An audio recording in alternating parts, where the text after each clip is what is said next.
Okay. Hey everybody, it's Gabe the Nutritionist here, and today's video is going to be on detoxing, real detoxing. One thing that really disappoints me, right, is I'll be on TikTok or I'll be on Twitter, Instagram, Facebook, whatever have you, right? Even YouTube. And there's all sorts of influencers trying to teach people how to do a detox. They do like a green juice cleanse, they do different herbs, all sorts of things. And the reality is, that's not even detoxing. Detoxing isn't a juice cleanse. Detoxing isn't taking a couple herbs. Because the reality is, your body doesn't have an herb deficiency. Your body doesn't have a green smoothie deficiency. Your body, to detox, it's an actual real process. It's scientifically explained. You have mechanisms. It's biochemistry. I'm going to explain what it is, how you can do it, and why it's really dependent on having good quality nutrition, proper hydration with your electrolytes like sodium, potassium, and magnesium, and to ensure you have some kind of fibers and binders so when you do bind your bile, you can remove more of it. And I'll explain it all here, right?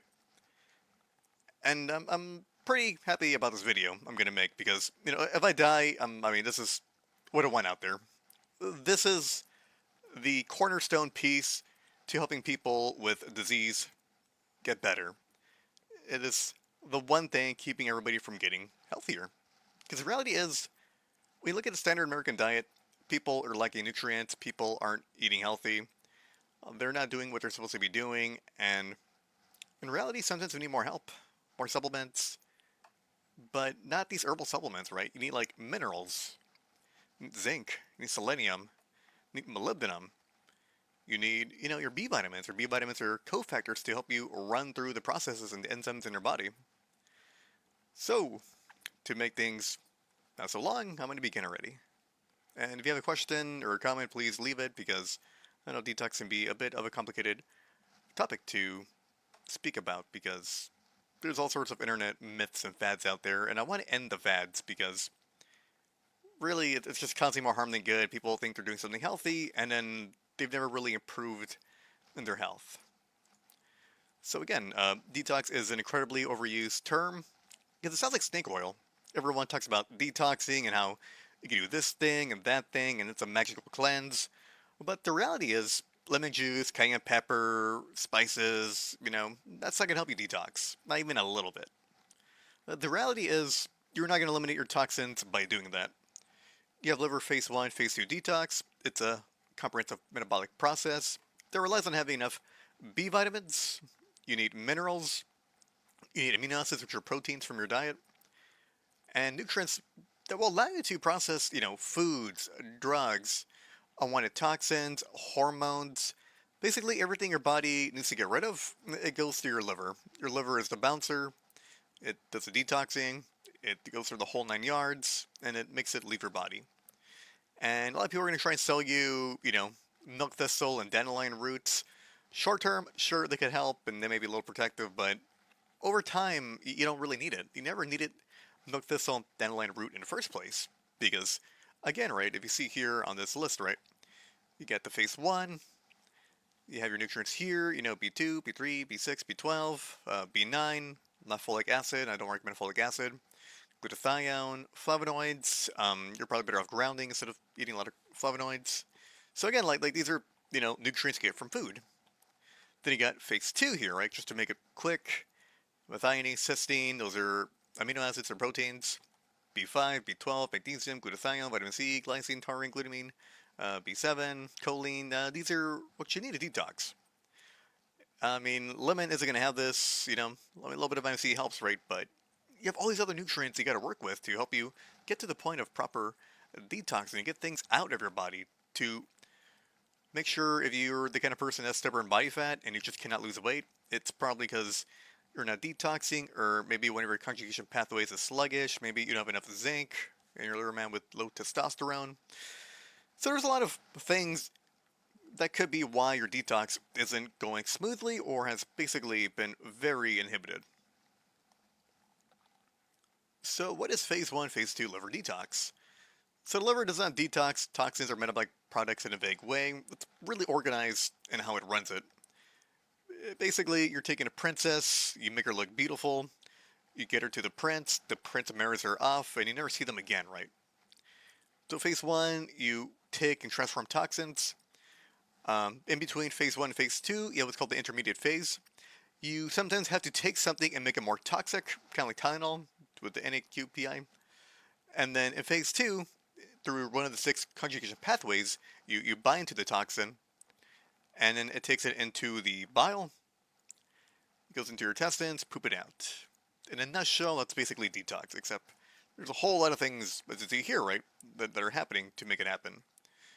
So phase one, you have cytochrome P450 enzymes, they're the main ones, and you have to go through oxidation, reduction, hydrolysis, hydration, dehalogenation, to get it from point A to the middle to point B, and then point C where you just poop it out.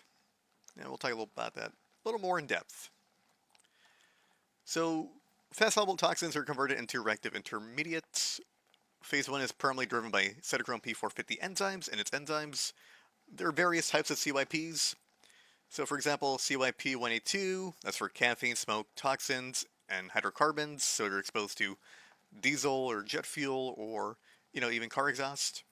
You got CYP2E1. So if you drink a lot of alcohol, you take a lot of Tylenol, you're probably exposed to solvents at the workplace, if you do industrial work, that's going to help you with that. If you take any kind of drugs, right, CYP3A4, it's basically one of the main cytochromes. It helps you detox the majority of drugs. It's got to go through that. This is going to include statins, antibiotics, and hormones. This is one of the reasons why when you take a medication, they tell you to not take grapefruit, because grapefruit can inhibit CYP3A4, which means whatever drug you're taking is going to last longer in your body. And I would argue, similarly to that extent, right, why I don't tell people to, eat black pepper or add black pepper to their foods, is that you're going to retain whatever longer in your body, right? So it's going to mess with your detox. And people think, oh, if it's going to be longer in your body, black pepper is going to help you with that, or I think it's something called piperine based on some extracts. And yeah, I don't usually recommend that because you don't want more things to last longer in your body when you're trying to eliminate it or trying to detox and break it down. For people that are taking antidepressants, beta blocker medication, you get CYP2D6, and so on, so on. Basically, you understand the point. You have various cytochromes, and these cytochromes, they do their job to take something from phase 1, transmute it through intermediate phase, and then phase 2, that's conjugation, where it marries it. So phase 1 can often create more toxic intermediates, and that's the problem. And this is where people can sometimes, if they don't do detox properly, they can feel terrible because you're stuck with something more toxic in your body, while it's going to, cause more issues. So an example would be acetaminophen, Tylenol, NAPQI can become highly toxic. In cases where people are doing a ton of Tylenol, right? Maybe they overdose on Tylenol, they go to an emergency room, they'll give them cysteine, basically in the form of N-acetylcysteine, and that helps bind to the NAPQI to then be bound, and then basically your body works with it, and then you eliminate it from the body. Estrogen in certain quinone forms can become DNA damaging. Benzenes can become epoxides, and they're considered carcinogenic, which means it may cause cancer, and how they do it. And if phase 2 is slow, then oxidative damage will increase. This is why nutrients are required, energy needs to be working, antioxidants need to be working, and redox balance and pro-oxidants.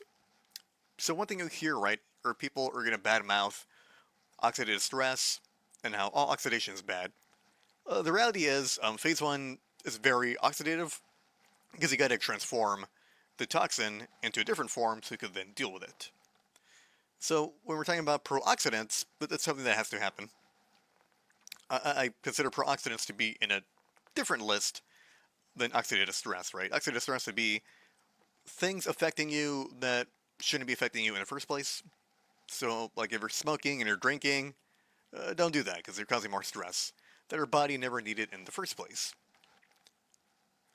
So pro-oxidants, right, and the liver when you're detoxing, that will happen. This is why you have what's called a redox balance, With redox balance, what happens is, it's a necessary form of oxidation, and there's a little bit of damage happening, and you have the electrons being carried, and that's why you need to have these, you know, vitamin C, vitamin E.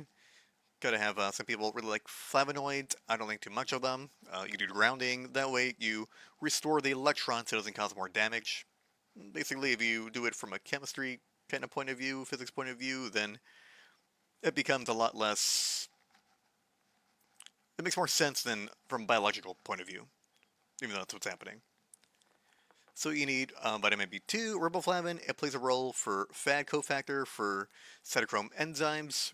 And again, you need B3, niacin, uses NAD, NADPH for electron donors for detox reactions. You need B6, active form is P5P, supports downstream amino acid metabolism and conversions. You have folate B9 and B12, which balances methylation to prevent toxic buildup. Then you got vitamin C, neutralizes free radical oxidative stress from the intermediate phase. And vitamin E protects lipid membranes from oxidation like lipid peroxidation, so like seed oils. And there's other toxins that may cause lipid peroxidation, in which it causes a chain reaction in which your lipids, your cells, right, will just be bursting, and that's not a good thing because that causes a lot more oxidation, inflammation. Minerals. Iron is a core component of cytochrome enzymes. They are heme-based. This is why I recommend my clients to consume more red meat. They're getting heme iron, the most bioavailable form of iron. It's better than any iron pill you could take. It's better than what they prescribe. It's better than the glycinate form.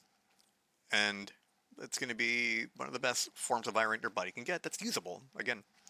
Because you could take all sorts of supplements that are going to be, a magnesium or a zinc, right? But if you're not absorbing it, then it's kind of pointless. So it's all about getting the best form. Then you have magnesium. It plays a role in ATP-dependent detox reactions, to do energy. Also helps to an extent of making sure enzymes are working as well as they should be working, similar to zinc. Zinc stabilizes enzymes so they may properly function and protects against oxidative damage. Because, zinc, and it has something called this Lewis effect, a Lewis acid. And basically, it in the intermediate phase, right?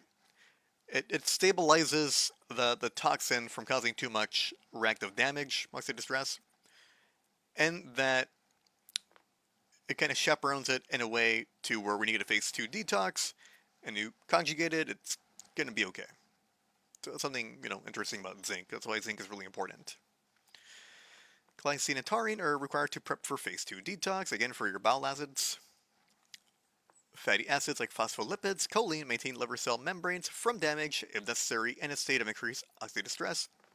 It can bind toxins to liver fat for protection, so people may get a little bit of fatty liver, you may have some kind of toxin your body's binding to, and then it's going to help you with that.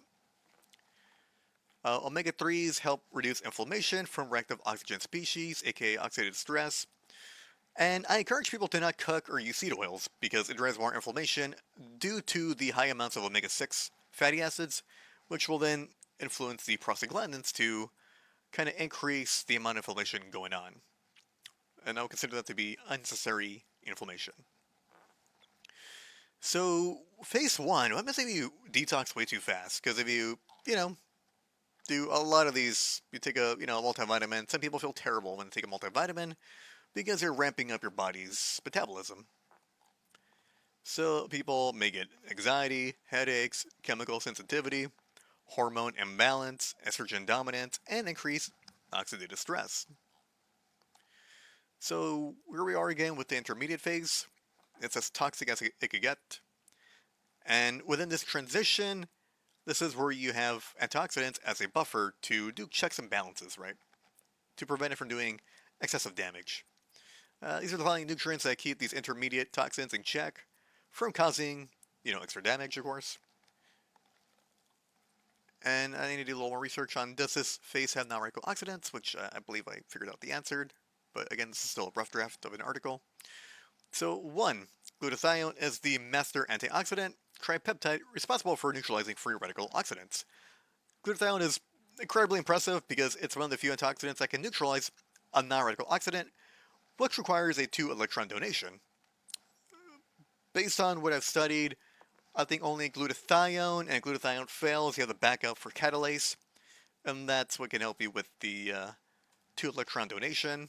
And I don't believe there's any other magical polyphenol or, whatever's the next antioxidant magic thing that could do this kind of problem.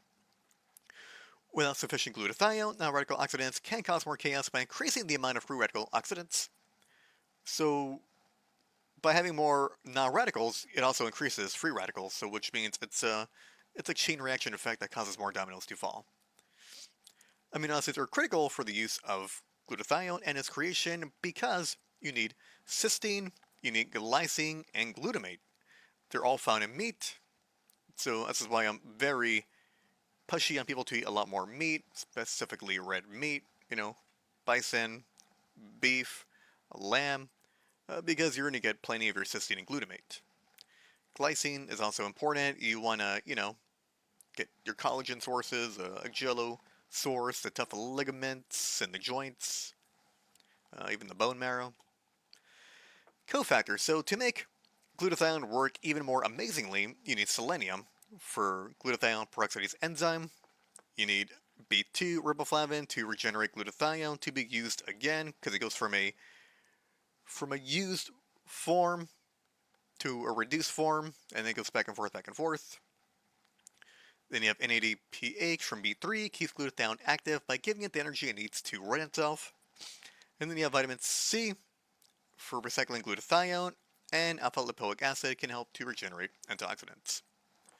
So the intermediate phase fails and detox is being pushed rapidly without the right nutrients available. You're not going to have a good time, so this may cause DNA damage, lipid peroxidation, liver damage, mitochondrial dysfunction, chronic fatigue, inflammation, heavy weight, headaches, and migraines.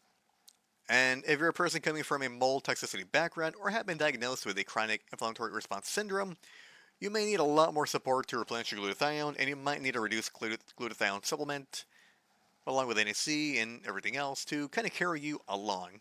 Because the reality is that people hit by mold toxicity, they're basically really depleted out of glutathione, and it's going to take them time to recover their health. But for the average person, based on the idea of the stress bucket, and if you have a lot going on, then, it's about helping you to naturally recover your body through having a good diet that's nutrient-dense, and taking a few supplements, whether you need them here and there, to help you detox. So here's an example, right? Alcohol, right? It's a big one. People like to drink. I don't blame them, but, if you want to be healthy, you want to not do that. So you have what's called ethanol, goes through acetaldehyde. Oh, my bad. You have alcohol dehydrogenase, and you have acetaldehyde dehydrogenase, and then it becomes converted. It can become a little bit toxic, then it's converted, then at the end it goes into acetate, then it goes into the gut, and then that's metabolized. People that drink too much, what happens is they drink a ton, your liver can't process all the alcohol all at once, so then you start to feel drunk. Your liver's running a little bit overtime because you're trying to convert, this alcohol you're drinking, this ethanol, right, into the ADH, ALDH to be processed. And then eventually, you wake up with a hangover because you're probably, at the same time, depleted out of B vitamins, you're depleted out of minerals. You're probably also going to be, for the most part, dehydrated, because a lot of times, right, when people do drink a lot, they tend to urinate a lot too, right, because their body wants it out of you. So yeah, for that reason, I don't encourage drinking, because it's going to really deplete your body out of the nutrients you need to detox other things. Let me take a drink of water.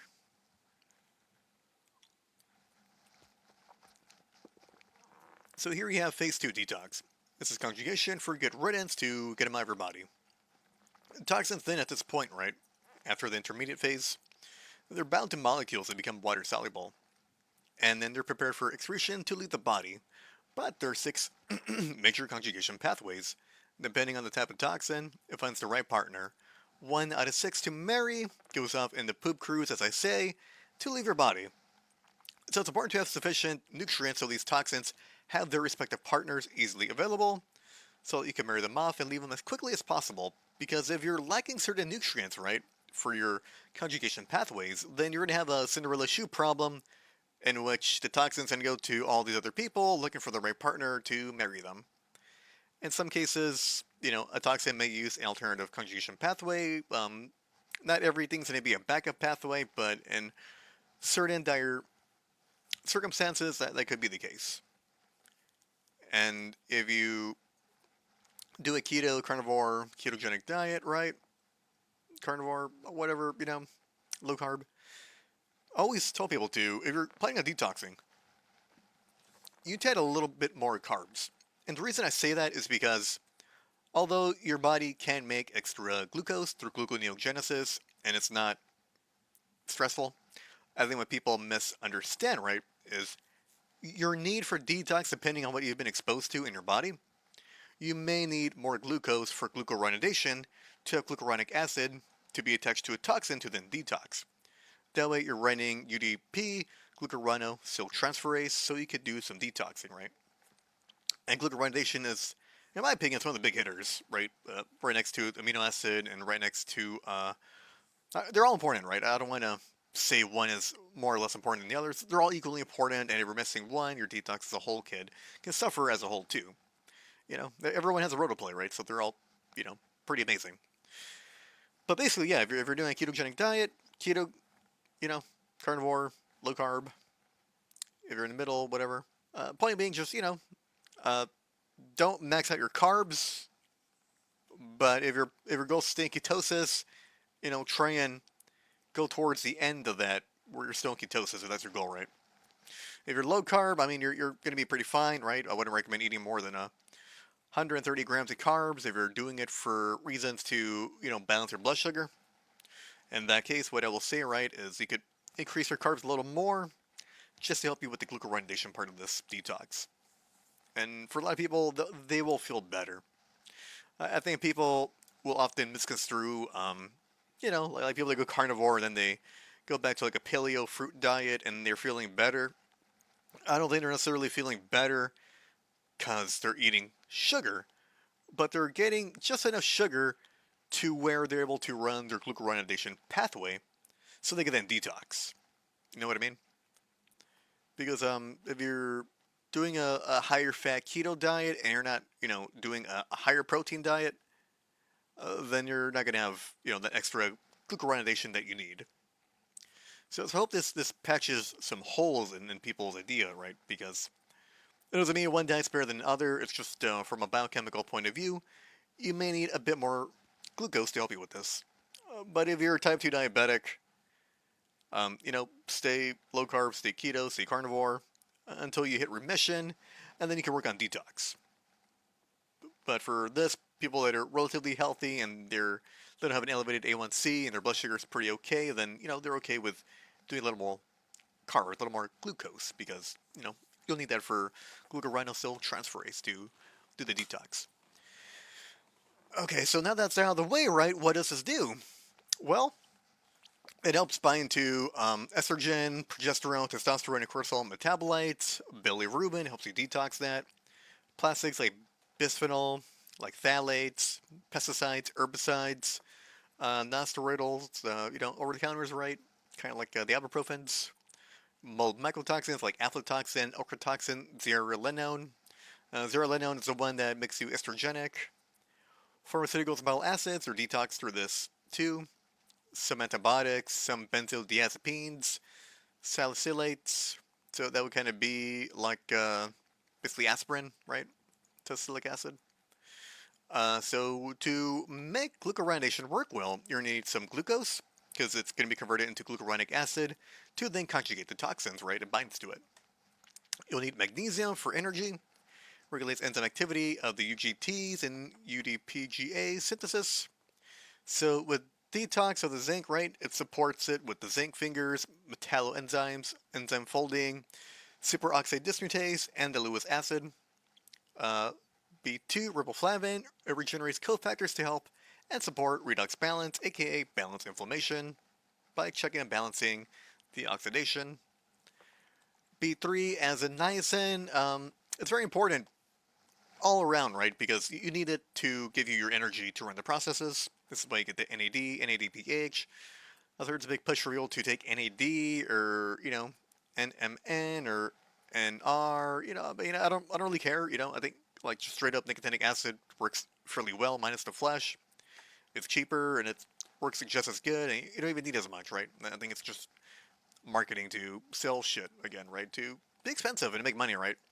Because a lot of these supplements are like expensive, right? For NED, there's like one for like $80, and I'm like, fuck that, I'll just take some nicotinic acid, it's tried and true.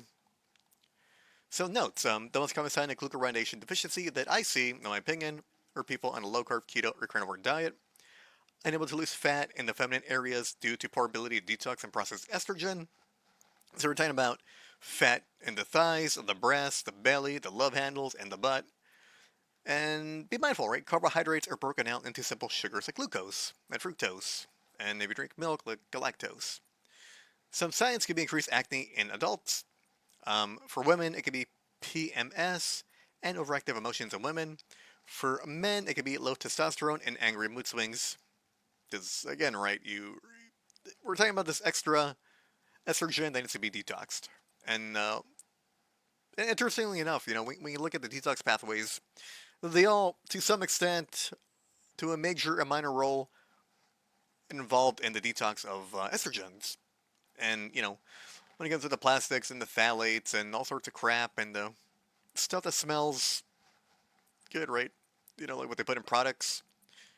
They got trash bags that smell like flowers, and it's like ugly. It's crazy. But point being, right, is these things are what can mimic estrogen, right? They're called xenoestrogens, and if you're a man, it'll tank your testosterone, so you need to have enough zinc for your aromatase inhibition. Women, you too, to balance your estrogen and progesterone, because again, it's just we're exposed to a lot of these things in the world now, and we gotta do our best to mitigate it. 2. Sulfation. Sulfate group is attached to a toxin. Enzyme use is called sulfotransferase, which is called SALT.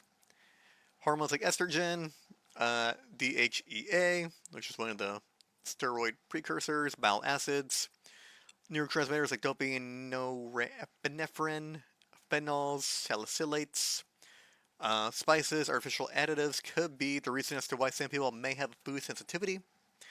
Catechol drugs, acetaminophen, Tylenol, partially it does help with that. Other pharmaceutical drugs, so I'm not going to put a list because, it doesn't matter. As long as you're getting all your nutrients, you know for a fact you're going to be detoxing. And that's what I want people to understand, right? By having a nutrient-dense diet, you're going to be actively detoxing the entire time. And later on, we'll talk about, the fibers and the binders and other little things.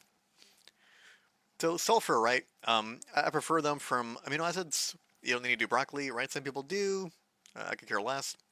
But you got cysteine, methionine, taurine. These are protein amino acids and can look like conversion of methionine to homocysteine to cysteine to sulfate, right? So you got these conversions going on to get the sulfate as needed.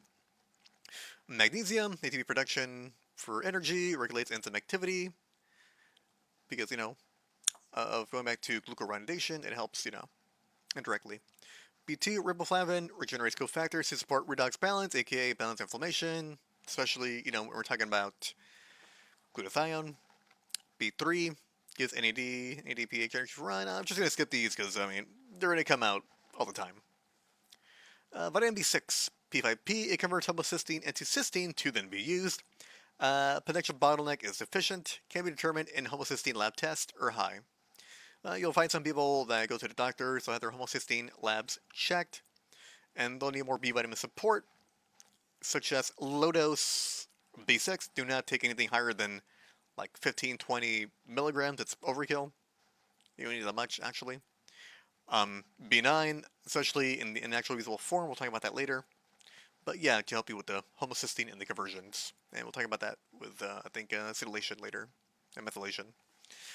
Molybdenum, really important. It's often deficient. Not a lot of people know about molybdenum. It's not manganese, it's molybdenum, okay? It's an important conversion of toxic sulfides to sulfur through the enzyme sulfite oxidase. So, for example, people may drink wine and they get headaches afterwards, or they eat certain foods that may have sulfites and then they get headaches. You may be deficient in molybdenum. You need molybdenum for sulfite oxidase. You need it for xanthine oxidase. And I do believe you also need it for aldehyde oxidase. So all these are important to help you with the detox process. Zinc, we know, does a lot. So, do.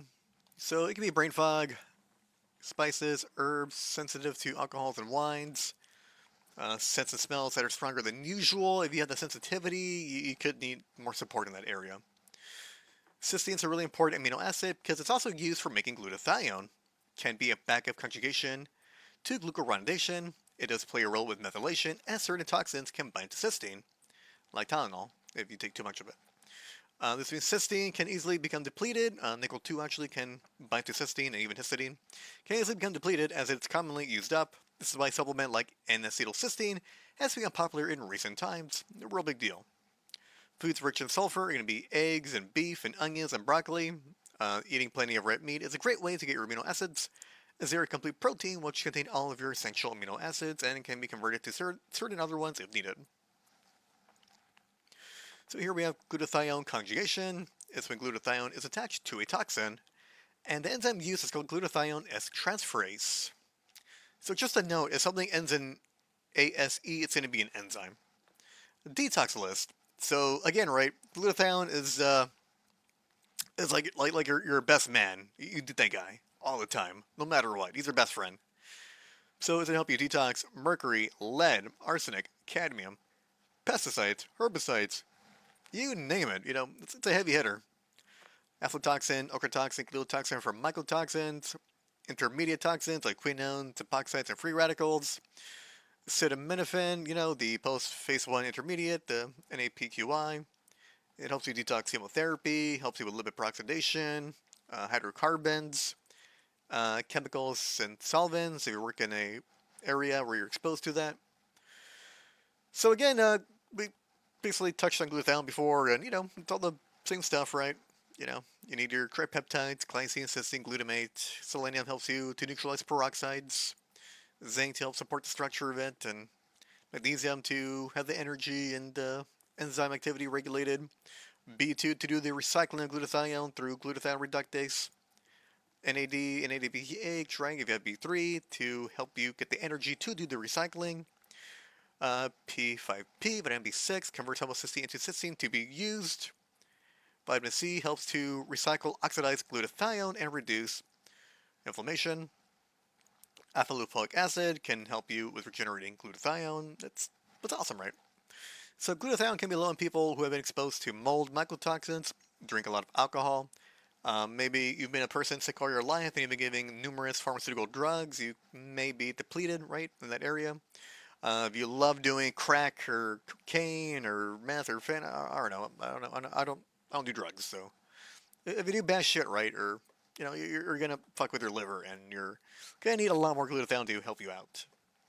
Or if you're constantly sick, it could be an issue with not having enough, a proper, good quality, healthy, nutrient-dense diet to, give you what you need, and you're probably squeezing it as much as possible out of the toothpaste tube, if you know what I mean. Signs of glutathione inefficiency can look like chronic fatigue, a heavy weight of stress, rapid aging, frequently sick or sensitive to chemicals, sensitive nose scents, right? You just walk into a room and you can smell something from far away and it's affecting you. That's usually a big sign of someone going through a detox, or that's going to need more support for their detox, actually. And then you're going to have, where was it? I was going to say something. Oh, so if you take a glutathione supplement, right, it's going to be in a reduced glutathione form. That's the active form that your body uses to, make the magic happen, right?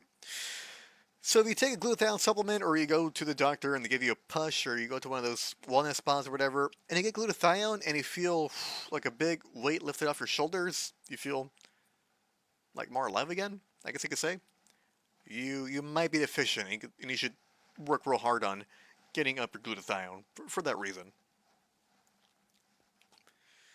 So from personal and clinical work, I see glycine to be just as much as a rate-limited nutrient as cysteine, because a lot of people don't get glycine, right? I don't see anyone chopping down on tough, chewy ligaments of meat. I don't see people, chowing down on, the cartilage of the meat. Not really. And when you get a steak, I mean, they do a good job making it all pretty, and it doesn't have those chewy tendons and bits in there, right? Only time you really get a sufficient amount of that is from like a chuck roast or like a London broil or like the oxtails, like those tough pieces of meat. They have to be like cooked for a good time, and you're breaking it down, and you get a nice soup out of it, or a stock. I like stocks because I like more of a meat to water ratio. That's just how I prefer things. But yeah, it's gonna help you with a detox. From personal clinical work, I see. Yeah, yeah, yeah. Okay, so I have two separate articles on this. You have glutathione, and then you have glycine. The glutathione is going to be the big one I want people to start on. And then glycine, if you want more ideas on how to get more glycine into your diet and a lot of things that it can do for you, I recommend clicking that there. I'll add it once it goes live. Methylation. So you have a methyl group attached to toxins. Methylation is driven by S-adenosyl methionine, can be called SAMe for short. So estrogen is converted into safer metabolites to be detoxed through catechol-O-methyltransferase, COMT. I recommend people check with their doctor or get some kind of testing to see if they have a normal COMT or if they have a wild type or if they have a slow type or a faster type. I mean, because this can influence mental health, and that's why I tell people, right? Depending on how your COMT is, it can determine the amount of neurotransmitters in your brain that you may have or may not have, and that would greatly understand mental health through that, right? If you know a smart doctor, they'll know what I mean. So histamine is broken down to help reduce allergies. Heavy metals like arsenic and mercury indirectly detox. Catecholamines from dopamine and norepinephrine, broken down for mental health. Neurotransmitter balance, COMT. Pesticides and industrial chemicals. Then you need, of course, methionine. It's the main amino acid nutrient precursor to start the methylation cycle. Well, do you have choline and betaine as methyl donors as a backup methylation pathway? You need a B9 folate and a cobalamin B12 for methionine synthase. You need these two to be plentiful so you can convert homocysteine into methionine for remethylation cycling if required, depending if what the body wants, right? Because it knows what it wants to do. You just give it the tools and it'll do it. Magnesium, yeah. B2, yeah. Okay, so B3 is interesting because if you take so if you have too much methylation, taking too much B3 can help you. If you don't have enough methylation and you have too much B3, you can have undermethylation, and we'll discuss that a bit later, what that means. So again, yeah, vitamin B6, P5P, convert homocysteine to cysteine through transsulfuration if required, potential bottleneck, yada yada yada, it's all the same stuff, right? So methylation can be affected by the source of vitamin B9, folate. Here's the thing, not all folates are the same. Folic acid is the most common used. It's synthetic. It may cause a B9 deficiency. It causes a bottleneck of UMFAs. Basically, it's unmetabolized and it's just in line, right? Like the fucking, what do you call it? Department of Motor Vehicles, DMV. Like a long line, never moves. They hate you, and they make your life hard, right? That's how I view folic acid. If you have no other sources of folate and you have folic acid, then I guess do your best, right? But we live in the 21st century in a Western civilization. You could definitely find a methylfolate or a folinic acid or slash calcium folinate supplement to help you with your folate levels. So methylfolate becomes ideal for people who have a genetic polymorphism known as methyl tetrahydrofolate reductase enzyme. Some people can have trouble converting folic acid to be usable. If you don't have the mutation right, then you can still do well with what I call calcium folinate. It's folinic acid. It's not folic acid, it's folinic acid. And this is what they're using in the children with autism. And, I've been using that way before people made that popular. So, yeah, folinic acid's a really good one. You can find it online. It's really helpful. And I have an article there. And I believe I might have spoken about what to do if you have COMT mutations and if you have the the motherfucker gene, the methyl tetrahydrofolate reductase enzyme gene mutation gene, and which one is more ideal for who. And I think I put a proper recommendation there for people that can have both of them, or even like if you need to to kind of alternate and take different ones. Because again, right, it depends on if you have these mutations, right? If you don't have these mutations, you'll be fine, but more often than not, folinic acid is really good. If you have the mutation, just click the link, right?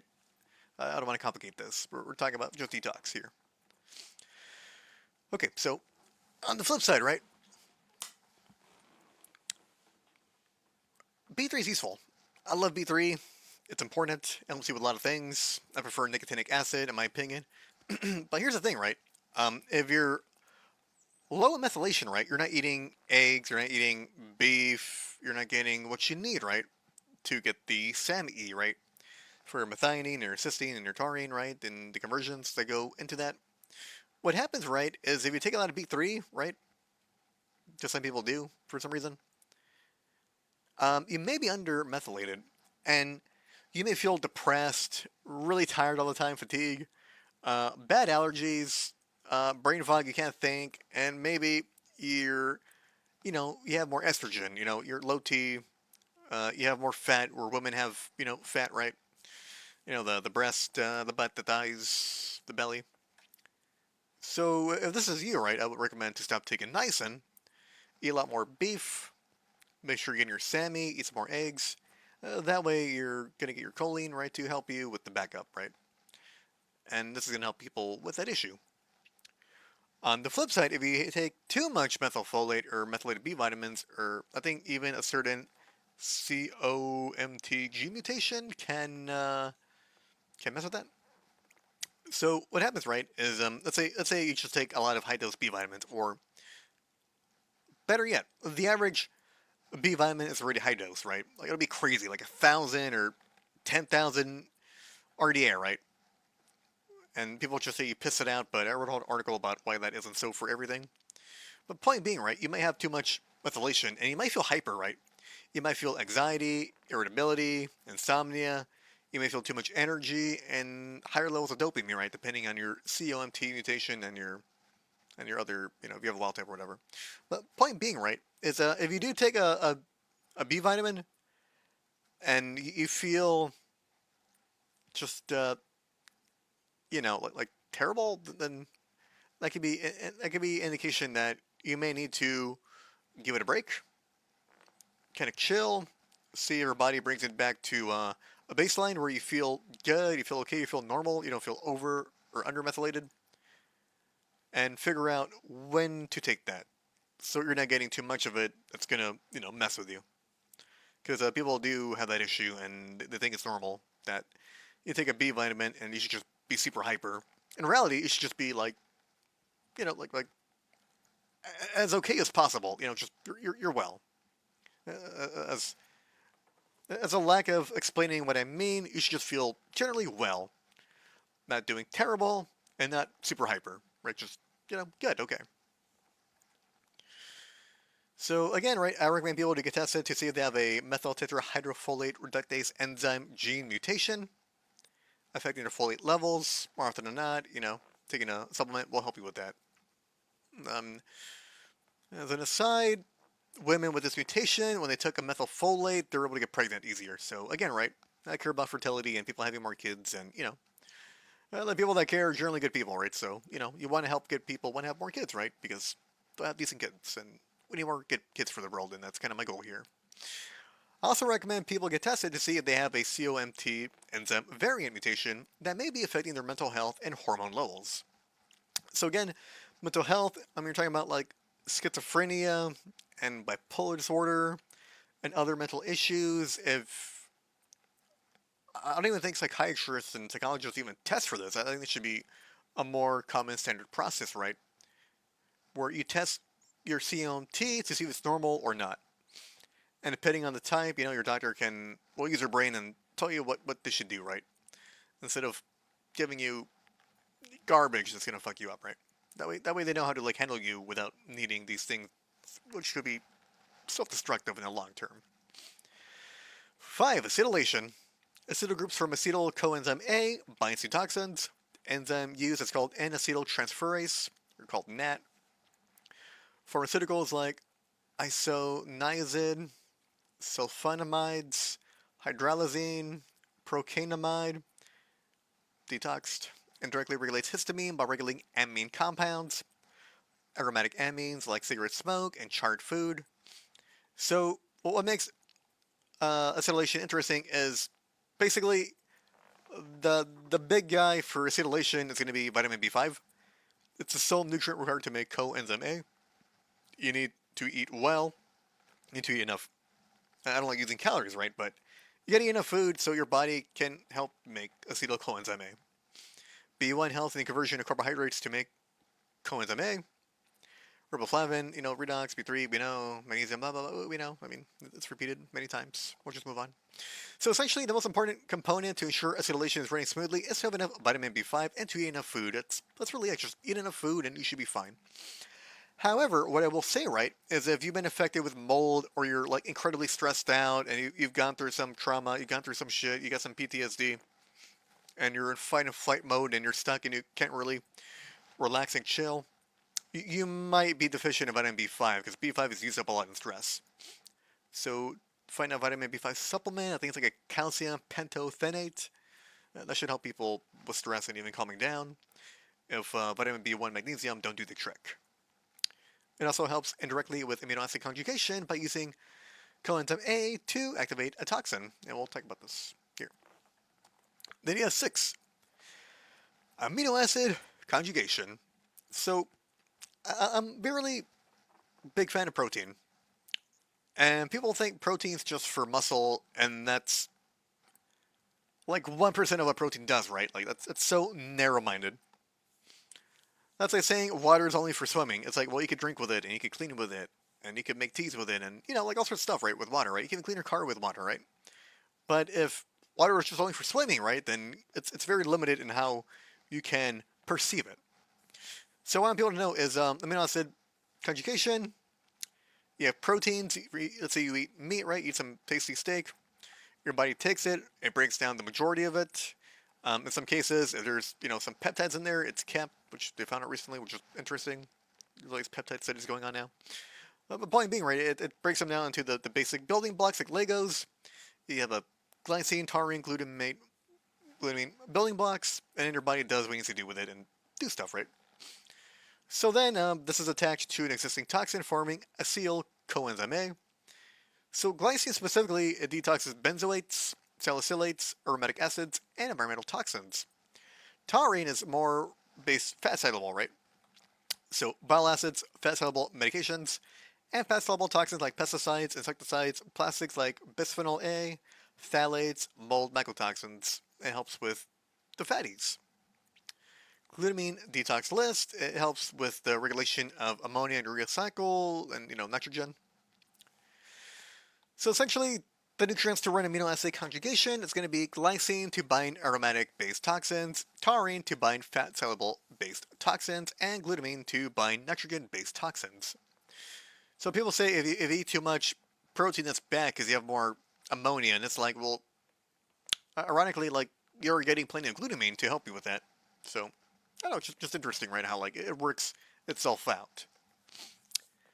So you got vitamin B5 and coenzyme A needed to activate and bind toxins into acetyl coenzyme A.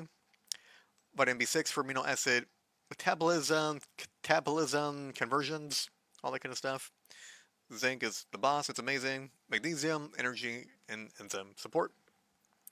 Notes: to simply put this, eat more sources of nutrient-dense and complete proteins like beef, bison, lamb, and eggs.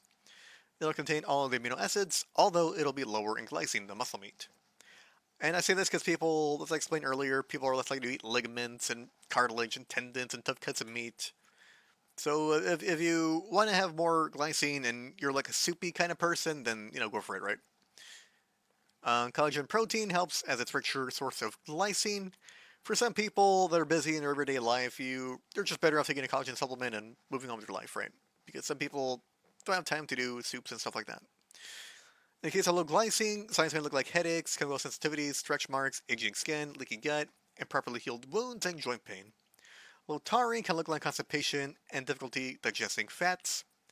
Low glutamine may look like headaches and migraines, brain fog, and just having like a weird feeling in your head, and leaky gut and allergies.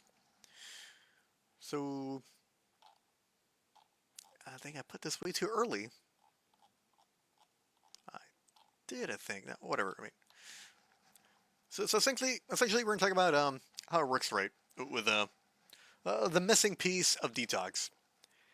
And a lot of people talk about it, but I think for a lot of people, right? I mean, sometimes you hear people talk, you give a presentation, and you listen to 90% of it, and maybe you hear only 10% of something that is important. That makes all the difference in the end, right? Because everything works all together. Nothing in isolation works better alone. You need everything working together as a team, right? Teamwork makes the dream work, they say, but there's no lying in team. So again, right? A lot of people are gonna skimp on this part, but pay a lot of attention because this is where my clients have the most transformative experience in improving their health. And it's as simple as just like figuring out the fiber, and I'll explain here why. So where most detox programs fail, right, is the fact that they may do a decent job at understanding nutrients are vital to encourage proper detox, right? They're smart enough to say, juice cleanses are retarded, green juice smoothies are fucking stupid, don't do that shit. And I'm like, thumbs up, right? You kind of get it. And then they don't talk about, the role of binders and toxic bile, right? And binders. And I'm like, oh, well, then you missed out this other equally important part of detox. So the reason fiber and binders are important is because the body will be able to detox as much bile as efficiently as possible. Without fiber, the majority of toxins in your body spend so much time and energy, they'll stay inside you without leaving in the bile. But why? You have something called enterohepatic recirculation.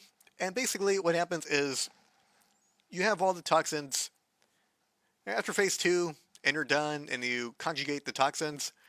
The body will then put that into the bile in the gallbladder, and then it'll be stimulated, and then it squirts into your intestines. It goes through, causes motility, peristalsis, and then eventually at some point you will poop. And as you poop, you'll lose 5% of the bile, but you'll get 95% of this back, right? And this is the big issue you see with carnivores, right? Carnivores eat no fiber, right?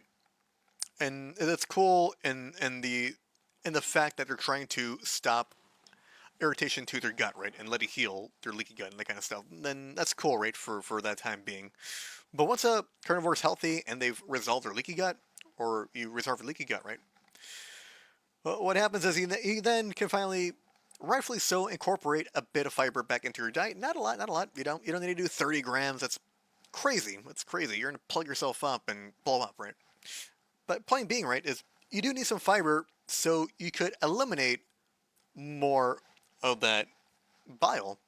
Because if not, you're gonna reabsorb 95% of your bile, right? So at least if you include more fiber, you could lose more of your bile. So when you poop, you look at a toilet, you'll see like yellow cloud, or you'll see like a yellow. That's gonna be the bile, and you'll know you're probably detoxing after you poop, and you see that in your toilet bowl. It's like, okay, like things are great. You're you should be feeling better. And I think that's also a reason why people feel good doing a coffee enema or an anal cleanse, whatever you guys call that, exorcism. I don't do that. I think it's weird to stick things in your butt. The point being, some people have said that they feel really transformed in their health by doing a coffee enema or whatever, right? Because then you're forcing the bile to just squeeze out as much, you know, of the bile as possible, which contains the toxins. So that's important. That's a very important point to make. And if you don't have a gallbladder, you're gonna have a bad time. I'm not even gonna touch that issue yet. So after phase 2, detox, the liver will store the conjugated toxins inside the gallbladder's bile. This is released into the intestines, helps you poop, you poop it out. You keep 95% of it if you don't have any fiber. This is called enterohepatic recirculation. The reason this happens is because humans were made to live in a toxic, free, pristine world. Through industrialization and the ages and, forming factories and mining and all the things you could imagine, and the creation of chemicals and pesticides and insecticides and all these things, right? Pollution of the world into the air, land, and sea, and what we breathe.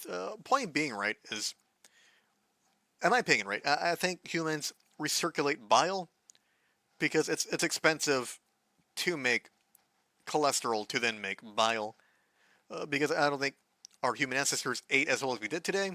Now a lot of people are fat, right? Because you could eat whatever you want today, right?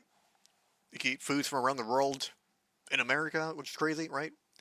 You can have Chinese or Mexican or Delhi belly Indian food or whatever have you, right? Point being, right, is our ancestors would starve and they would fast and not by choice, right? But now we go hunting for food at the grocery store, right? Like how spoiled and lucky are we humans, right? So point being, right, it's a built-in mechanism, in my opinion, in times of scarcity to retain your bile to be conserved, right, and recycled. But we live in a world of excess, so we don't have to worry about that. So what we can do, right, is we can take fibers, we can take binders to ensure that it grabs onto a lot more bile when you're pooping.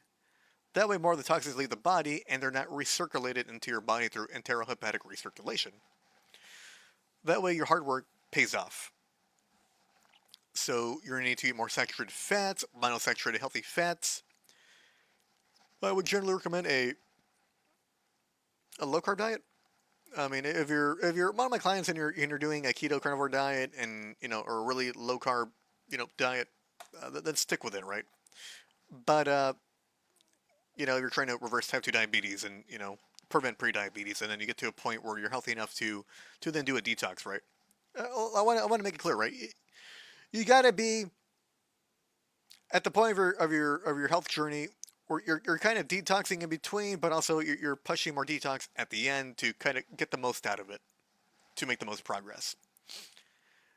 Detox isn't for everything, and once you know that, and you're better off knowing that, then you know how to chill, relax, and to not push detox and finding ways to do less detox, right? Because it could be once you start supplementing for detoxing, I mean, you can really push it, and I want people to do it as gradually as possible so they don't have any bad days, right?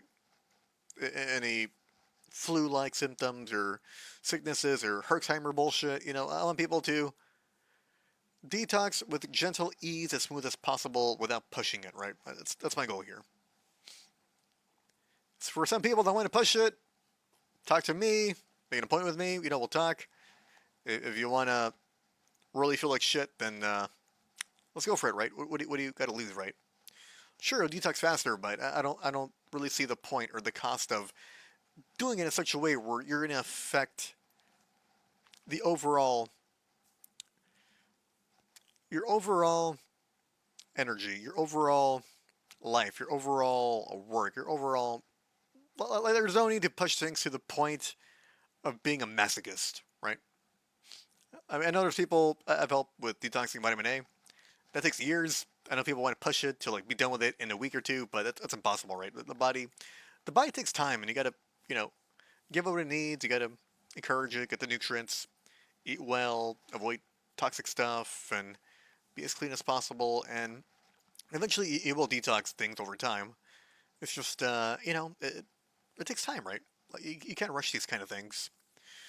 If you could, I would be telling you how to do it. But the reality is, the hard truth is, you cannot rush detox. You could, but why do you want to feel like shit the whole time, right? Like you want to enjoy life, right? And when you feel like shit, I mean, it impacts you in every way possible. So again, right, we're gonna do it as gentle, with good ease as possible. So despite me giving you all this education and this knowledge, I would really recommend you make an appointment with me because you want someone kind of responsible for your health. If something goes wrong, or you do something wrong, or if detox is hitting you too hard, or you need someone to kind of coach you through the whole detox process because to do a detoxing on your own is a bitch, and you're clueless and you have no idea what could be affecting you. And I'm experienced. I've already done through this with other people, myself, everyone. So it's a matter of just, again, finding the sweet spot. And I'll help you find your sweet spot so you could live your life while detox in gentle ease, improving your health, to hit your health goals, right? Because that's just all we want to do, right? Feel better. So again, it's important to have healthy fats, right? Stimulate bile release, replenish bile salts, bile acids. Healthy fats to eat are going to be tallow, coconut oil, extra virgin olive oil, butter, ghee, MCT oil, fat from your meats, no seed oils. Fibers, it'll bind to prevent higher amounts of reabsorption, so you poop out more toxins that are in your bile. Magnesium relaxes your GI muscles for smoother bowel movements and hydrates your colon. Potassium, intracellular hydration. Sodium retains hydration. And water, at least 8 cups a day. It's about, 64 ounces, maybe more or less, depending on you, the weather, your activity, and so on, to hydrate your body, right? So don't be the person that drinks a gallon of water a day just because you're forcing it, right? Like, you just want to drink enough water where you feel well. So examples, right? Psyllium husk, this is like, in my opinion, it's the greatest of all time. It's the best. It really helps people that are constipated, right? You don't even need that much. It'll help you with that.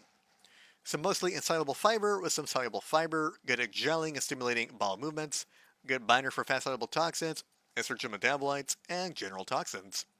Apple pectin, mix of insoluble fiber, good binder for heavy metals and environmental toxins. Sun fiber is mixed. Some people do amazing with it, some people do not do well with it. So again, right, it's about finding your sweet spot. So sun fiber, it's mostly soluble fiber, it's mostly gelling. If you're a more constipated kind of person, I wouldn't really recommend that. It'd probably clog you up a little more. So go with a psyllium husk. Then you have a food grade activated black charcoal powder, good binder for mold mycotoxins, endotoxins, plastics, and certain drugs. So I wouldn't recommend doing a ton of this, right? Like you want a very small, tiny amount of it, and over time you add more, you decrease more, and you find your sweet spot. The whole point is to poop every day, right? If you can't poop every day and you're constipated, then you gotta go back on the fiber because it's not like eating a ton of those granola bars and like you shit yourself or something, right? No, it's not like that. So, because again, right, like you need to be well hydrated when it comes to having fibers and pushing it through your intestines to then poop it out.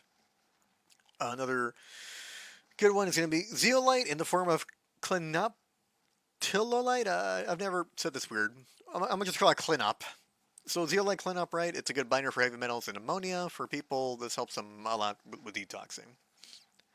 Signs of poor bile flow can look like constipation, hormone imbalance, skin issues like acne and eczema, and detox reactions like chronic fatigue and headaches. Proper detox requires bowel movements, so if you're constipated and cannot have at least one poop a day, you need to work on eating enough fat, you need to drink enough water, you need to get more electrolytes, and then focus on psyllium husk, and then you'll notice at some point more or less you'll regain your pooping even better. And I recommend people check out the list I have on the least toxic foods I recommend. Because sometimes people that eat food that are rich in nickel can actually really fuck with your intestines. If you have IBS or Crohn's or constipation, diarrhea, that kind of thing. I've noticed when people remove nickel, they do way better with bowel movements. And sometimes they're able to go from one poop a day to two poops a day, right? So that's pretty awesome, right? That's a big game changer for some people, right? So again, start very low and start slow when taking fibers and binders. Fibers and binders require fine tuning to figure out your sweet spot. Too much fiber may cause constipation. Eating more fiber requires drinking more water. For most of my clients, they do well with psyllium husk and apples. They're just the best. They're well rounded. Some people excel at having a bowel movement by drinking a cup of coffee in the morning or at noon. So again, some people say do drink coffee, don't take coffee, but I say if you're gonna feel better pooping, everyone feels better after they poop. I don't know anyone who took a shit and feels worse, right? Like that never happens, right? Pooping feels awesome, right? You feel amazing, right? You feel lighter. So again, right? If you're not a coffee guy, then don't drink coffee. You don't want to. But if you're a person who likes coffee and you need an excuse to drink one cup of coffee a day in the morning, go for it, right? That way, it's better to have a bowel movement that's induced by coffee than to have none at all, right? And again, right, it's about doing what helps you. It's about getting things out of you, and as you get things out of you, get toxins out of you, you feel less toxic. You'll feel better overall and well-rounded. So again, detox can be hard to do, very difficult. If you're new to it or have experienced side effects, I recommend working with an experienced nutritionist like me to help you learn how to detox and will know what you should do for your specific health goals, right? Because the reality is not everyone needs to detox. Some people really need a detox, and some people they're well enough where they could do it in a way that's so gradual and guided in a gentle way where they don't need to feel the hard hits of a big detox, right? Some people need to go hard detoxing, right? But it's not for everyone, and not everyone needs to do that. And I would rather people not feel like shit, right? Because again, right, at the end of the day, it's all about having a better quality of life. And if you're forcing detox into giving a bad quality of life, then what are we doing, right? Like that's not living. Because again, again, this takes time. This could take for some people 6 months. For some people, it could be a year, 2, 3, 5. It just depends on what you've been exposed to, right? Some people like to do testing. You want to do a test with me? I can work with you. We'll send you a link to buy the testing, and I can go over the testing with you. Then here, I'm gonna put a link here, right? But you can do a strategy call with me. I believe I charge $49, meeting with new clients, just to see what's wrong with you, and to determine if I want to take you on as a client or not. And then from there, we'll plan an appointment, an actual appointment. You could either do the monthly thing, or you could do a one-time session. 'Cause I know money's tight and the economy sucks, but point being is, you work with me, I'll work with you, and I help you, and you can always reach out to me, and I'll respond, and whether text or email, and my clients love me, and it's important to me. You want to work with someone that you like and you love, and that respects you, and that knows about your health, right? That you share things with, because if you don't have a good relationship with your nutritionist, and it's just some dipshit giving you 13, 15 pills and giving you less than 10 minutes of their precious time, and they're charging you $5,000 to like $20,000, that's not your friend. You know, why would you do that?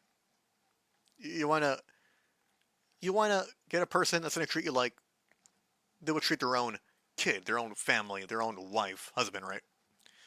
And the reality is, we fall for people that do fucking Instagram ads or Facebook ads, and we think they're cool when in fact they suck, right? Those people come to me wasting over $10,000, $20,000, and it's like I'm way cheaper, dude, and I'm way better because I'm not a cunt. I'm not a fucking asshole, right? That's why people like me. So again, I'm gonna have a list of supplements here. Again, if you become part of the Patreon, you could then click this link, and you can sign up to be a part of my Patreon, and you get a 30% lifetime discount. And I said it that way because I don't really care about getting money from supplements. I want to get money by working with people, because that's what I want to do, right? That's my calling, right? It's my point in life, right? I want to work with people. There's plenty of people making a ton of money, right? And all they do is they have a link and they sell supplements. But I'd rather take a gigantic pay cut because I want to work with people and to help them with saving money, right? Because the economy sucks ass, dude. And I understand and I get it, and people are suffering. But the reality is we gotta do our best to be here for each other, and we're human, right? And we gotta be good to each other. So again, thank you, right? Detox is insanely a misunderstood concept. There's a bunch of bullshit on YouTube and Twitter and all these Instagram, people with credentials saying some, terrible things, and I don't like talking bad about people. But I understand people are grinding in such a way in which they're selling stuff to make money that's giving people a false sense of hope and security that's insincere, and I think that's just giving people the runaround, right? You want to give people answers for them to do things, and they can move on, right? So again, right, I'm hoping I was able to help you understand what detox actually is, and not an herb or a fucking juice cleanse. It's an ongoing process that happens every day in your body, every minute, every day, as long as you have the nutrients to make it work. Eat healthy, get enough hydration, figure out your fibers and binders, and you'll have optimal detox. And this is the kind of detox I help my clients with to restore their health because for a lot of people, the whole fiber thing was the missing piece of the puzzle, right? For some people, it could have been the glutathione, right? For some people, it could have been the glucuronidation, right? For some people, right, it could have been the amino acid conjugation, right? Like all these things are kind of different, right? And that makes them all unique, and they all focus on different things. So it's important to make sure your detox is well rounded, so it can do as much all at once to help you with your phase one cytochromes, to then get the toxins, to then take them through the phase two, through the intermediate, and to buffer the redox there, so you're not causing more damage to your body. And then, from your phase two, you conjugate them. Then phase three, you figure out the right amount of your binders and your fibers, and then you have proper hydration, and you get your magnesium, and then you poop, and then, yeah. One good day turns into 2 weeks, and then in 2 weeks turn into a year, and so on. And then by the time you know it, you forget that you had health problems, and one day you just, one day you gradually just start feeling better. And things that were affecting you just disappear. But again, right, it takes time, it takes work, it takes understanding what you're doing with your body, because again, there's no guide to your body like the way a mechanic has with a car, or that buck, the manual thing, and they know like how to like go through it and fix things that happens. I'm trying my best to do that with humans because we're all different and we're all affected in different ways, and I just want to help people, become as healthy as possible.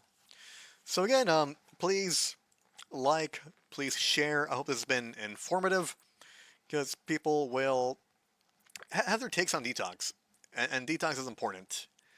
And I failed to mention how important and awesome zinc is, but I want people to work with me so I could put you on some kind of plan, meet you where you're at, know what you're doing, and I could personalize a detox for you that's gonna be best for you, right? Because everyone's different.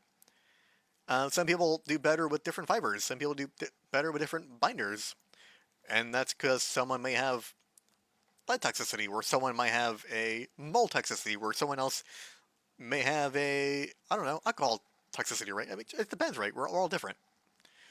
So, again, if you have a question, please leave a question.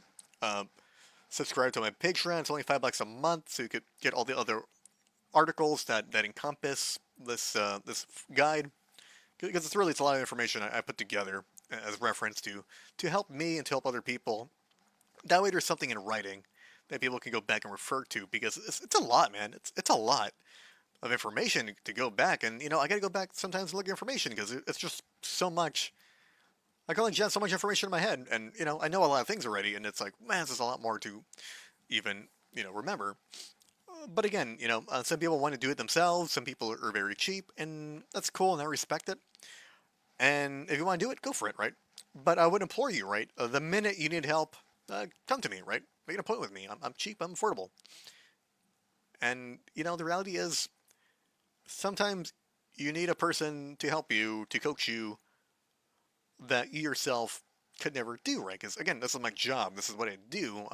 I'm good at this. This is my shit. You might be an accountant and you're good at helping people save a ton of money off their taxes, right? You might be a lawyer really good at, getting people money for, a car crash they had, right? I'm a nutritionist. I'm really good at helping people fix their health, right?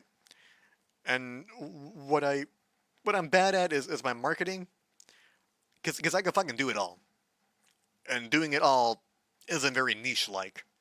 So again, if it's detox, type 2 diabetes, or cancer/oncology, or chronic fatigue, or whatever it is, come to me. I'll help you, right? People call me, you know, like I'm Google or ChatGPT now, right? Because that's the thing now, right? I have an answer for everything because I really want to know everything that I possibly can so I can help people. And I'm always going back and I'm challenging my views, and I'm always looking at different things that I don't agree with, so I could be better at my job and what I do. And I love researching and learning, and to apply that to reality, and to see reality become real, and not theory people push that in reality doesn't even work, right? So again, guys, thank y'all. God bless y'all. Please like, share, subscribe, whatever, right? Thank you. Have an amazing day. God bless y'all. And yeah, have a great weekend. Great weekend.